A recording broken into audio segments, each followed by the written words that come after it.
Coucou à tous, c'est Charlie. J'ai mis mes grosses lunettes. Je suis en mode professeur Charlie. Après le professeur Choron, c'est professeur Charlie. Non, sans blague, je ne vais pas vous faire un grand cours didactique et théorique. C'est juste que j'ai envie de garder mes lunettes parce que je les adore. J'ai un petit côté Wonder Woman, ça me plaît. Donc, une vidéo pour parler de quoi? Pour parler de plaisir vaginal. Moi, je reçois super régulièrement des mails de lectrices de mon blog. Donc, c'est charlie-liveshow.com pour ceux qui placement de produits. Pour ceux qui et celles qui ne connaissent pas. Donc, c'est un blog où du coup, je fais des tests sexuels, mais je vais aussi parler de sexualité. Et je m'aperçois, et en discutant avec des copines aussi, que le plaisir vaginal, c'est quelque chose qui pour plein de nanas est pas facile à atteindre, difficile, et puis c'est le truc qu'il faut savoir pour être une femme épanouie. Il faut que dans ta vie tu aies un orgasme vaginal.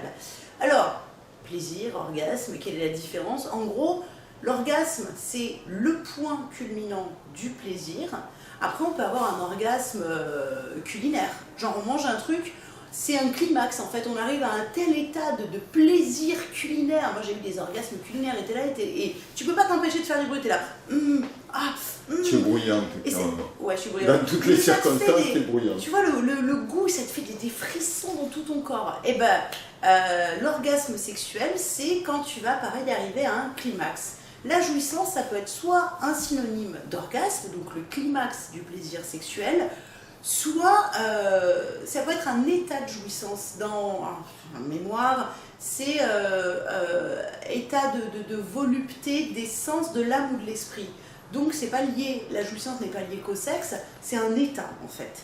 Alors, pour atteindre cet état de l'orgasme, pour l'instant on va pas s'en occuper. En fait, tu peux pas avoir d'orgasme si tu n'as pas de plaisir. Et pour avoir du plaisir, il faut que tu aies des sensations. Voilà, la base de tout. Voilà. Donc, pourquoi il y a plein de nanas qui n'ont pas de sensation vaginale? Moi, je pars du principe que, et d'expérience, de mon expérience, que le plaisir vaginal, ça s'apprend en fait. Et je lisais il y a pas longtemps un petit article d'une nana qui je crois est connue, Catherine Solano, qui est sexologue. Et elle avait une explication, j'y avais jamais pensé, je me suis dit, mais c'est évident en fait. Donc elle est d'accord avec moi, merci Catherine d'être d'accord avec moi, sur le fait que ça s'apprend et qu'en fait il faut câbler ton cerveau avec ton vagin. Et là vous vous dites, Charlie, arrête de fumer. Non mais je blague pas.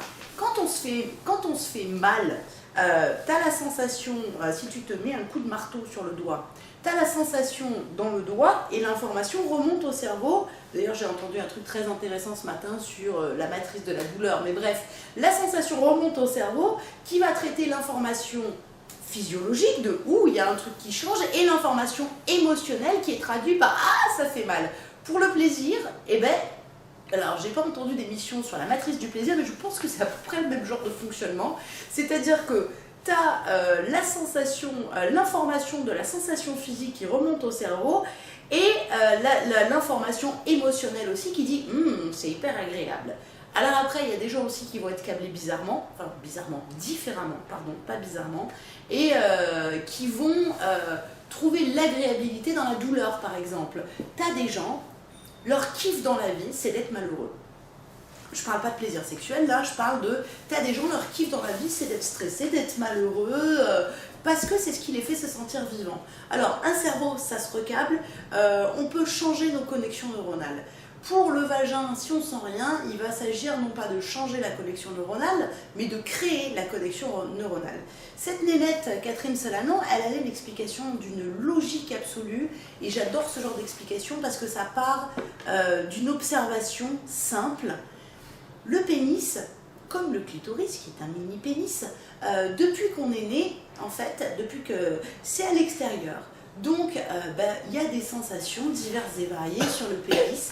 Quand tu prends ton bain, quand tu te tripotes tu te tires sur le zboob, quand il fait froid, il fait chaud, tu as plein d'informations sensitives autour du pénis. Du coup, la première fois où un mec va faire l'amour et il va rentrer son pénis dans une chatte, il va bien sentir que c'est pas comme d'habitude, que c'est chaud, humide, et lui, ça va lui faire un surplus d'informations autour du pénis et il va faire « Oh !» et voilà.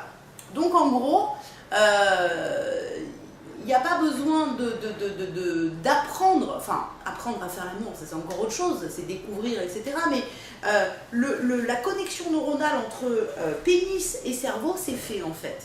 Par contre, le vagin, ce qu'explique cette nénette, c'est que tant que l'hymen n'est pas percé, le vagin en fait est protégé et vierge de toute sensation. Il n'y a jamais rien qui a été dans ton vagin, et il n'y a jamais rien qui a créé une sensation dans ton vagin.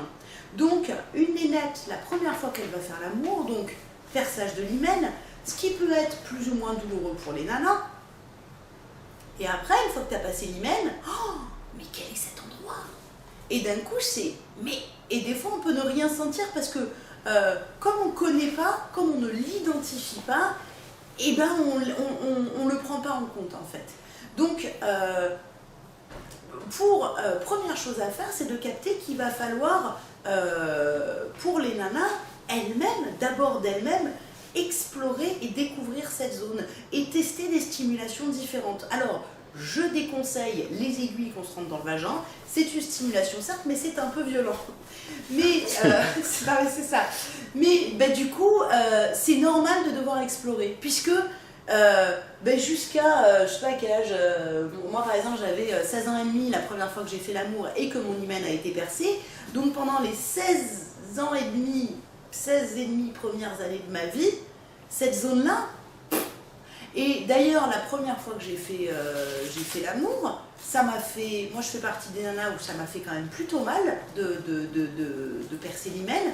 Faut dire que j'étais un peu tendue, j'avais de l'appréhension et que le mec avec qui j'étais était un peu pressé, ce qui n'aide pas. Donc, et puis du coup, j'ai surtout eu la sensation de douleur, mais le côté, waouh, ben non en fait. Alors, du coup, tu refais l'amour, moi je suis curieuse en plus, et puis, mais les premières fois, c'est pas le pied en fait. Après, ce qui va être...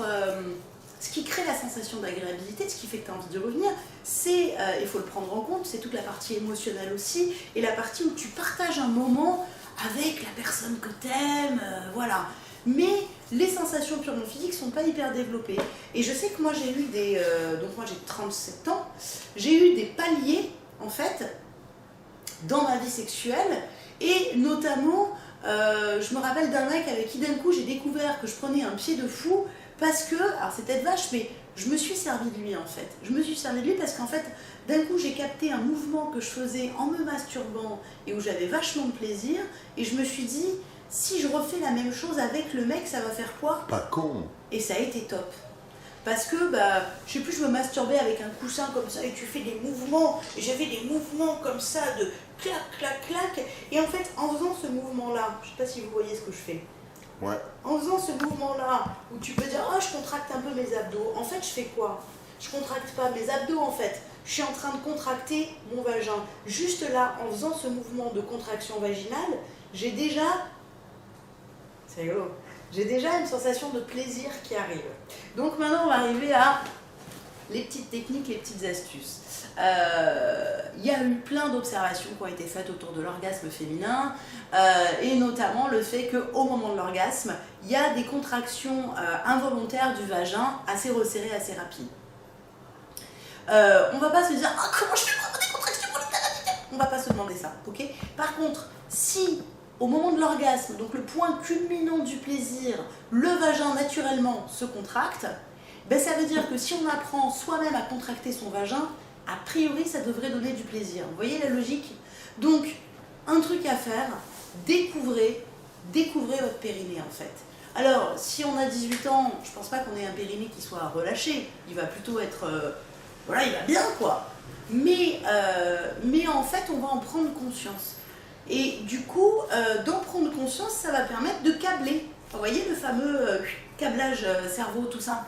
Donc, comment on fait pour découvrir les muscles de son périnée? Et après, on s'aperçoit son périnée. Moi, j'ai déjà fait des footings où quand tu cours, en fait, tu t'aperçois que ton périnée aussi est mis à disposition et où j'ai eu des sensations de plaisir sexuel en faisant un footing. Bizarre.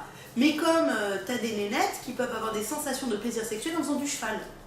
Parce que d'un coup, tu as un mouvement en fait, du périnée qui va induire des contractions vaginales, et les contractions vaginales amènent du plaisir.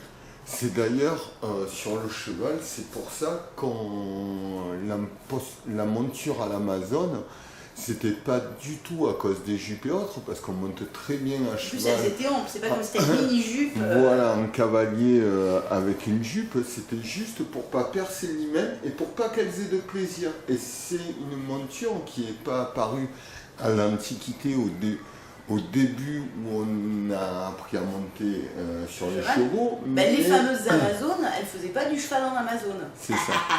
Voilà, donc c'est très rigolo. On a interdit aux femmes de monter en cavalier pour qu'elles n'aient pas de plaisir. Voilà. Mais tu as des nanas très sensibles, par exemple, qui vont avoir des moments de plaisir en prenant le métro avec les vibrations du métro, en fait, aussi. Voilà. Après, on peut aimer prendre le métro. Oui, on peut Mais en fait, c'est de vraiment connecter plaisir. La base, c'est le plaisir. Pour avoir du plaisir, il faut avoir des sensations. C'est ça. Si vous ne développez pas vos sensations, votre écoute, finalement, c'est ça. Vous n'aurez jamais de plaisir, donc jamais d'orgasme. C'est ça. Et avoir un orgasme... J'ai bien compris, professeur. Et avoir un orgasme sans plaisir, ce n'est pas possible. L'orgasme étant le point culminant du plaisir. Voilà. Alors, après, il y a la notion de plaisir qui diffère de l'un à l'autre. Oui. Non, mais là, ça va être trop compliqué. Non, mais parce que c'est intéressant. On a un pote qui a été très malade, gamin et autres. Et en fait, les interventions la sensation que connaît le mieux son corps passe par la douleur. Donc, il est obligé de se faire mal pour avoir du plaisir. Lui, dans le câblage de son cerveau, douleur égale plaisir. Puisque quand il y a douleur, on s'occupe de lui, de son corps, et on fait du bien à son corps. Donc, il a associé douleur et plaisir. Oui, c'est ce que je disais. Il y a des gens, ce qui les rend heureux, c'est d'être malheureux. C'est tout ça, en fait. Lui, il n'est pas malheureux. Hein. Non. Mais du coup, après, on peut recabler, créer des nouveaux chemins. Et on ne peut pas câbler Twitter. Non. Donc, tac. Donc la première chose à faire, c'est pas grave. La première chose à faire, donc, c'est avoir des sensations. Et les sensations, la blague, c'est qu'on les a, sauf qu'on n'en a pas conscience. C'est ça la grosse blague. C'est-à-dire que le cerveau les a traitées automatiquement. Après, est-ce que ça arrive jusqu'à notre conscience ou pas? Ça, c'est une autre blague. Donc, premier conseil, déjà, c'est con, hein, mais masturbez-vous, pas en vous disant je dois. Alors, voilà, déjà, première chose, plus vous vous mettez la pression en vous disant je dois avoir du plaisir vaginal, moins vous y arriverez. En fait, la pression et le plaisir, ça marche pas. En fait, le plaisir demande et l'écoute de ces sensations demande de la détente. Donc si vous vous tendez, automatiquement, ça ne va pas marcher en fait. Donc, explorez-vous aussi seul, toute seule. Masturbez-vous, grosso modo. Et bien, explorez-vous aussi, prenez un miroir, regardez votre sexe, regardez votre vulve, touchez le clitoris. Là, c'est assez accessible et il y a une sensation très rapidement. Mais le clitoris, c'est vraiment pas la seule zone érogène. C'est vraiment pas la seule zone érogène. Il y a aussi caresser les lèvres, les grandes, les petites, à l'intérieur, au niveau de l'aine. Peut-être on peut même descendre jusqu'à l'anus. Et quand vous commencez à mettre un doigt dans votre vagin, venez regarder juste au début, mettez votre doigt vers l'avant, vers l'arrière, bougez. Et ce qui va être important aussi, c'est d'érotiser la zone. Donc si vous avez du plaisir clitoridien et que vous n'en avez pas en vaginal, quand vous partez dans votre exploration vaginale, caressez-vous le clitoris aussi pour associer les sensations que vous allez trouver au plaisir aussi qu'il y a en clitoridien. En plus, il faut savoir que le plaisir clitoridien, c'est quand on va venir stimuler la partie externe du clitoris, mais maintenant, je crois que tout le monde le sait, je crois qu'il y a 4 grandes racines du clitoris, dont certaines viennent vraiment enserrer la zone vaginale. Et ces parties-là, par le vagin, on va venir les stimuler, ça va aussi créer du plaisir. Alors, savoir est-ce que c'est le vagin, le clitoris, on s'en bat les ovaires. Le but, c'est juste de se faire plaisir. Il y a des outils géniaux pour l'exploration et la découverte des sensations vaginales.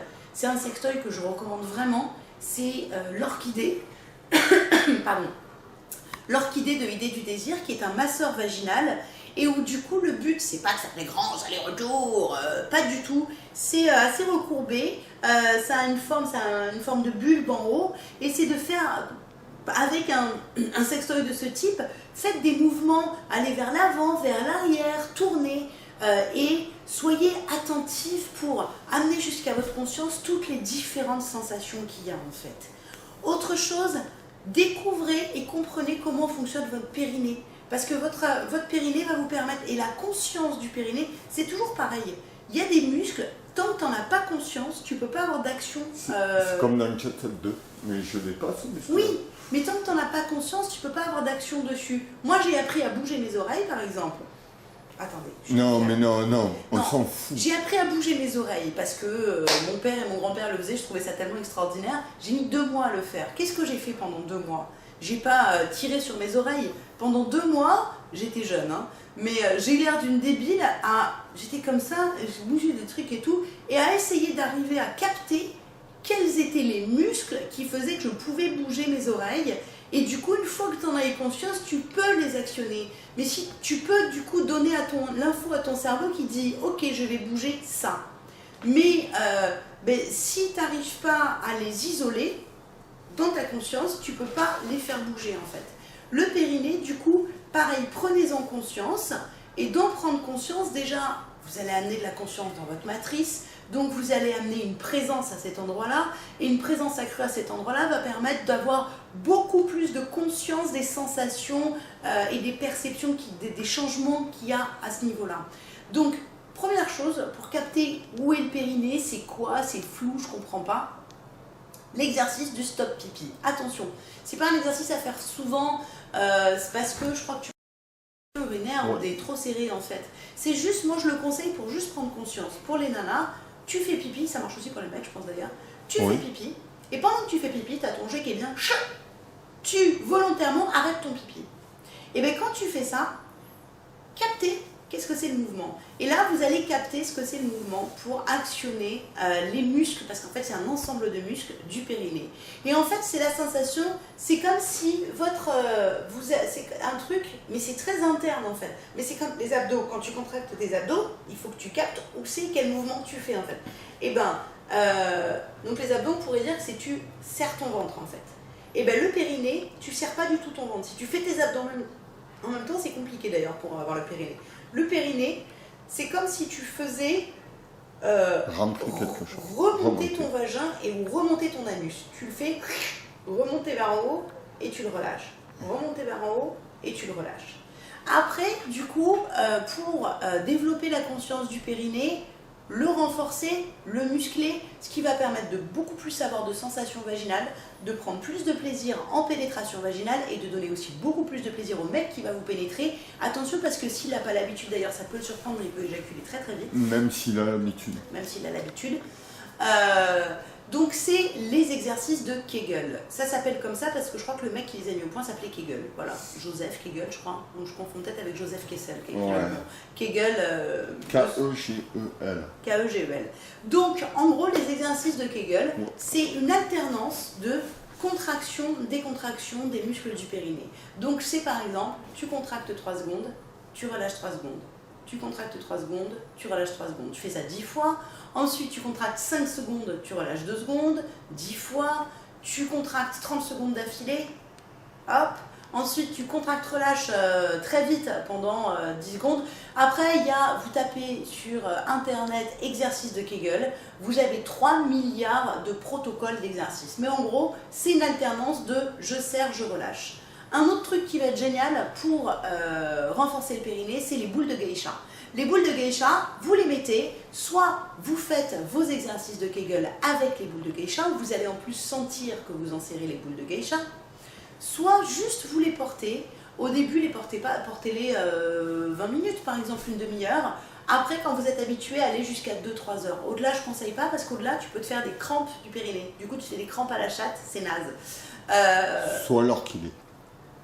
Le désir papillon. Ah, le désir papillon. Voilà, qui est en fait une boule de geisha aussi, en gros.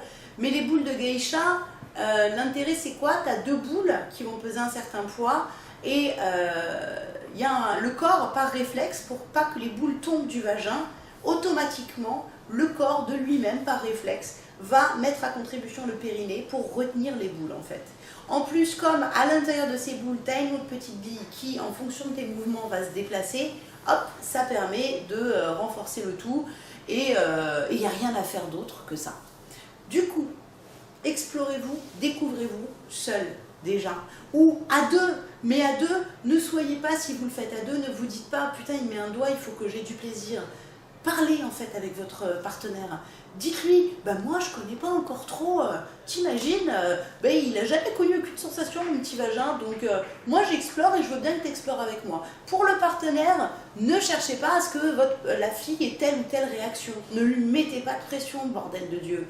Et juste explorez, voyez avec elle, et la fille, qu'elle n'hésite pas à dire, là c'est agréable, continue, oh, là j'aime moins, voilà. Explorez-vous, renforcez votre périnée, et ensuite, pendant la pénétration, n'hésitez pas à stimuler en même temps, ce que je disais, érotiser la zone, à stimuler votre clitoris. Si vous avez peu de sensations vaginales, mais que vous avez beaucoup de plaisir en clitoridien, et que vous avez envie d'une pénétration, pour vous, pour le côté de faire corps, pour faire plaisir à l'autre, bref, on s'en fout, du coup, n'hésitez pas, déjà il y a des positions qui vont favoriser la stimulation du clitoris. Le missionnaire, la fille en dessous, le mec dessus, parce que du coup les pubis vont frotter l'un contre l'autre, et du coup automatiquement ça va stimuler le clitoris. Le truc aussi où par exemple le mec est au-dessus et la nana au-dessus, t'as une jambe comme ça, ou l'inverse. La nana qui est sur le mec, une jambe coincée sous l'autre, pareil, tu vas frotter les pubis, donc le clitoris. La nana qui est sur le mec, où tu peux vraiment venir appuyer ton clito. Et par exemple, la levrette, où tout le monde se dit, putain, c'est trop excitant la levrette. La levrette, ton clitoris, il est un petit peu abandonné en fait. Il faudrait quand même s'en rappeler. Donc la levrette, si vous vous dites, tiens, je ferais bien une levrette, et pourquoi ne pas en même temps vous caresser le clito, ou que l'autre vous caresse le clito. Et si vous vous dites, ah ouais, mais ça va trop faire la salope, tant mieux, tant mieux. Le jugement, c'est comme la pression, jugement, plaisir, ça marche pas. Ça marche pas. Sauf si on est amené à être jugé. Par exemple, papa ou maman était un juge de tribunal, il nous fouettait régulièrement. Ouais, et ça nous excitait. Mais parce que moi, si j'imagine mon père ou ma mère pendant que je nique, j'arrête de niquer en fait. C'est automatique, je peux pas en fait. Pour moi, je l'ai pas associé à du plaisir sexuel. Mais du coup, ne vous jugez pas. Et si vous pouvez pas vous empêcher de vous dire, oh regarde, mais ça fait salope, yes, ça fait salope, je vais peut-être pouvoir enfin prendre mon pied et sentir plus de trucs en vaginal. Donc, n'hésitez pas à vous toucher. Changez les rythmes de pénétration aussi. Souvent, les mecs aiment bien, d'ailleurs on le voit quand ils se branlent, le côté, un mec au début aussi de sa vie sexuelle, il va niquer comme il se branle un petit peu, c'est vrai. Et du coup, quand tu te branles, tu commences doucement et après t'accélères. Mais pour la nana qui découvre son plaisir vaginal, le côté pa, c'est pas terrible en fait, hein. C'est pas... Voilà. Donc, n'hésitez pas à changer de rythme, peut-être aller très doucement, justement, vous descendez très doucement, le mec vous pénètre très doucement, et en même temps, vous contractez votre périnée. Peut-être même que le mec va se dire, oh, c'est sympa quand ça va doucement, en fait, ça fait des trucs de fou. Et en fait, c'est la danse du vagin. Et du coup, voilà, n'hésitez pas à changer les positions, les rythmes pour trouver, vous caresser le clitoris en même temps, vous caresser l'oreille si c'est une zone hyper érogène chez vous. Voilà. Et du coup, vous allez développer vos sensations vaginales, vous allez commencer à ressentir du plaisir, et peut-être qu'un jour vous aurez un orgasme vaginal. En fait, qu'il soit vaginal, clitoridien ou anal, on s'en fout un peu, un orgasme. Après l'orgasme, il y a d'autres choses qui rentrent en jeu, mais même le plaisir d'ailleurs. Il y a une question aussi d'accepter de perdre le contrôle, de s'abandonner, de perdre la phase, de... Voilà, mais c'est d'avoir une drôle de tête. D'avoir une drôle de tête. Et c'est pareil pour les mecs. De faire un drôle de bruit. Les mecs, on en parlera plus tard, ouais. Mais c'est pas parce que vous éjaculez que vous avez un orgasme.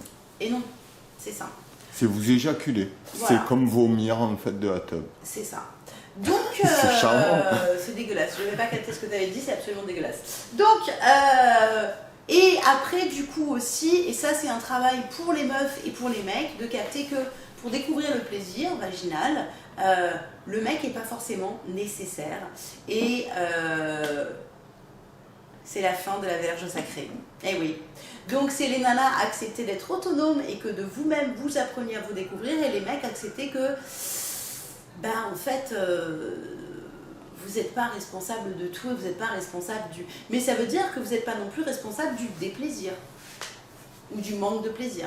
Vous voyez ce que je veux dire? Chacun est autonome. Et d'ailleurs, il y a aussi toute une dimension après émotionnelle et psy.